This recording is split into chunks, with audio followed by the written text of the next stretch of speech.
Good morning, good afternoon, or good evening, my beautiful hot messes. My name is Mistress Lavender, and welcome to my reading YouTube channel, Pretty Reader. If you want to check out my other regular, content, you can do A Beautiful Hot Mess, and the A is AYE.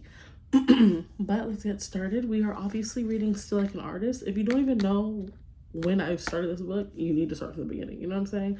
But if you're caught up, we're on chapter 8. It's Be Nice. The world is a small town. So let's get started. Oh, and the book is by Austin Kleon. I hope I'm saying the last name right.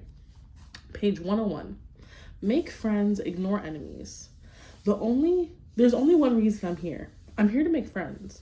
The golden rule is even more golden in our hyper-connected world. An important lesson to learn. If you talk about someone on the internet, they will find out. Everyone has a Google alert on their name. The best way to vanquish your enemies on the internet, ignore them. The best way to make friends on the internet, say something nice about them. There's only one rule I know of. You've got to be kind. Kurt Vonnegut. Stand next to talent. The only mofos in my circle are the people that I can learn from. Questlove.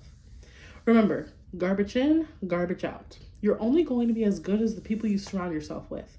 In the digital space, that means following the best people online, the people who are way smarter and better than you. You will need curiosity, kindness, stamina, a willingness to look stupid. The people who are doing the really interesting work. Pay attention to what they're talking about, what they're doing, what they're linking to. Harold Ramis, the actor and director most famous to people of my generation for his role as Egon in the movie Ghostbusters, once laid out his rule for success. Find the most talented person in the room, and if it's not you, go stand next to him. Hang out with him. Try to be helpful. Ramis was lucky. The most talented person in the room was his friend Bill Murray. If you ever find that you're the most talented person in the room, you need to find another room. Quit picking fights and go make something. You're going to see a lot of stupid stuff out there, and you're going to feel like you need to correct it. One time I was up late on my laptop and my wife yelled at me, "Quit picking fights on Twitter and go make something." She was right, but anger is one of my favorite creative resources. Henry Rollins has said he is both angry and curious, and that's what keeps him moving. Some mornings when I can't wake up, I lie in bed and read email. I lie in bed and read email and Twitter until my blood starts boiling and I get fired up enough to spring out of bed. But instead of wasting my energy on complaining or lashing out on people, I try to channel it into my writing and my drawing. So go on, get angry, but keep your mouth shut and do your work. Complain about the way other people make software by making software, period. Andre Torres. It's almost dropped the book. Write fan letters. When I was younger, I wrote a lot of fan letters and had the good fortune to hear back from several of my heroes. But I've realized that the trouble with fan letters is that there's built-in pressure for the recipient to respond. A lot of times when we write fan letters, we're looking for a blessing or affirmation. As my friend Hugh MacLeod says, the best way to get approval is to not need it, period. I'm going to say it again if you didn't hear me. The best way to get approval is to not need it. If you truly love somebody's work, you shouldn't need a response from them. And if that person you want to write to has been dead for 100 years, you're really out of luck. So I recommend public fan letters. The internet is really good for this. Write a blog post about someone's work that you admire and link to their site.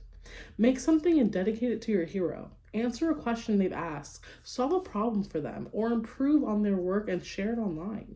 Maybe your hero will see your work, maybe he or she won't. Maybe they'll respond to you, maybe not. The important thing is that you show your appreciation without expecting anything in return, and that you get new work out of your appreciation. I don't know why I saw new work and it looked like New York, and I was like, huh? Okay, but that's page 109. Oh, I thought I was done. Just kidding. Validation is for parking. Modern art equals, I could do that. Plus, yeah, but you didn't. That's funny. That's Craig Banger. Okay.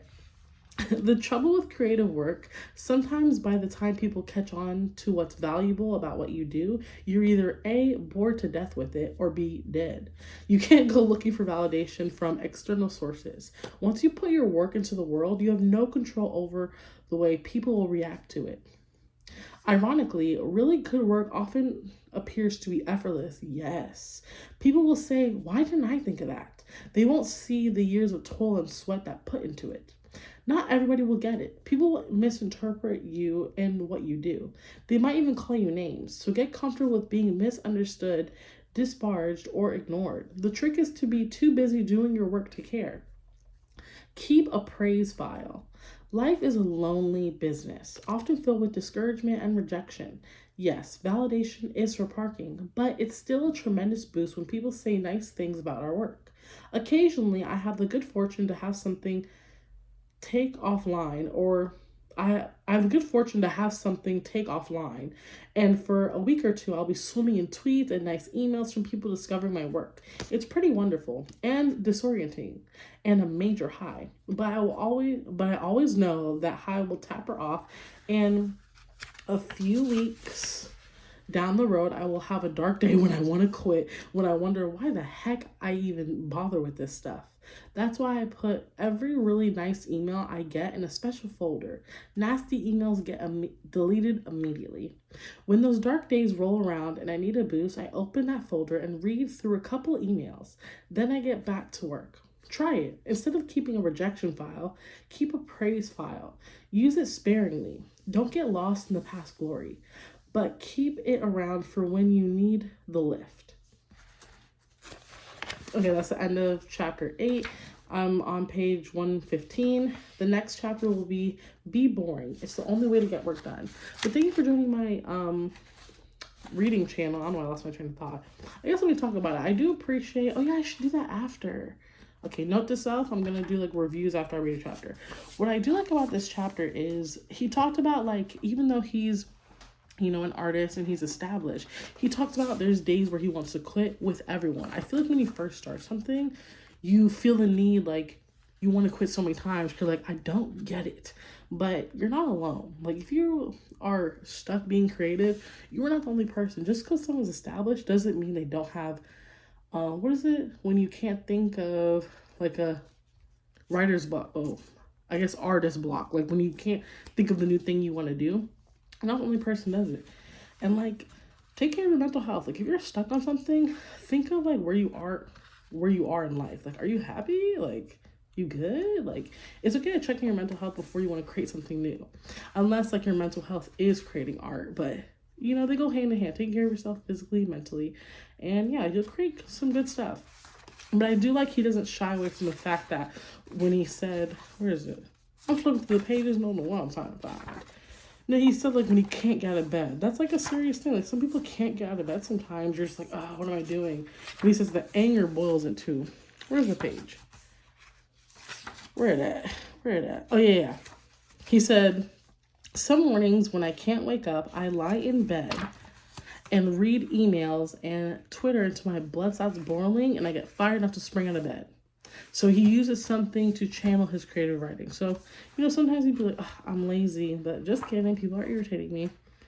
I don't know what I'm talking about right now, but I don't know. I like it. Ooh, yes. Wait, no. There was hold on. There was something. Hold on. What was it? No, there was a quote in here that I want to say. Oh, no.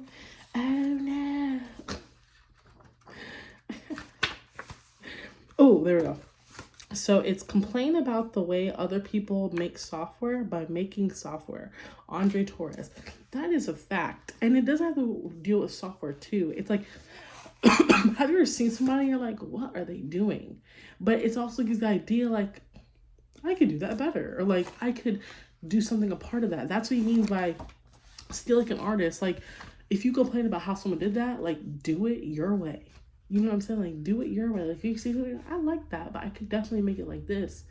It's like, that's what he's talking about. It's like, get inspiration, not only by one person, but just different things. This is a good book. I'm going to see every episode. Good job. Good job, Austin. But yeah. The next chapter will be boring. It's the only way to get work done. But thank you so much for joining me. And since we're family already, you might as well like, comment, and subscribe. And of course, turn your post notifications on because you've fallen in love with me. Like, you're obsessed with me right now, which is fine. I get it. But you know, like, just subscribe. You know, you want to see my face. Cling, cling. Oh my goodness, I love making these videos. But have a great day. Stay safe. Eat some food, drink some water.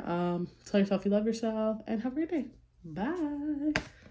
That's such a YouTube outro. Bye. Okay, I'm done.